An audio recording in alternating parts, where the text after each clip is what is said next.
BPL governing কাউন্সিলের চূড়ান্ত তালিকার সবচেয়ে বড় প্রশ্নবোধক চিহ্নটি জিম্বাবুয়ের অভিজ্ঞ অলরাউন্ডার শন উইলিয়ামসকে ঘিরে।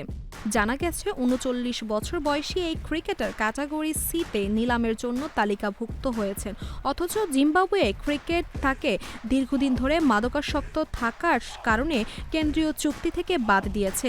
উইলিয়ামস বর্তমানে নিজের ইচ্ছায় একটি মাদকাসক্তি পুনর্বাসন কেন্দ্রে চিকিৎসাধীন রয়েছেন।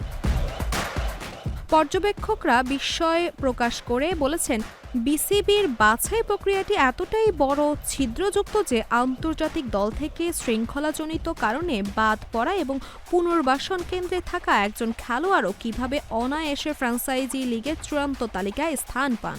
এটি বিপিএলের মান এবং দলগুলোর প্রতি বোর্ডের নজরদারির গুরুতর ঘাটতি তুলে ধরে। বিপিএল নিলামের তালিকা আরও একবার প্রমাণ করেছে যে এটি অবসরপ্রাপ্ত এবং আন্তর্জাতিক ক্রিকেটের সেরা সময়ে পেছনে ফেলে আসা ক্রিকেটারদের জন্য একটি নির্ভরযোগ্য মঞ্চ।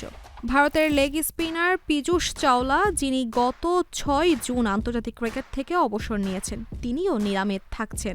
পাশাপাশি সন্দেহজনক ফ্র্যাঞ্চাইজি লিগগুলোতে নিয়মিত দেখা যাওয়া অভিজ্ঞ ত্রয়ী ওয়েন পার্নেল, রবি বোপারা এবং সমিত প্যাটেল তালিকায় গুরুত্বপূর্ণ অংশ।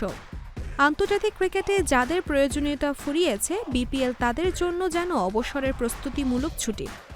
অচেনা অদ্ভুতরে সব নামের ভিড়ে শ্রীলঙ্কার ঘরোয়া লিগ স্থগিত থাকায় নিলামে কিছু আইপিএল তারকা যেমন মহেশ থিকসানা এবং তরুণ পেস সেনসেশন মাথেশ পাতিরানার নাম যুক্ত হয়েছে, যা টুর্নামেন্টের আকর্ষণ কিছুটা বাড়তে পারে।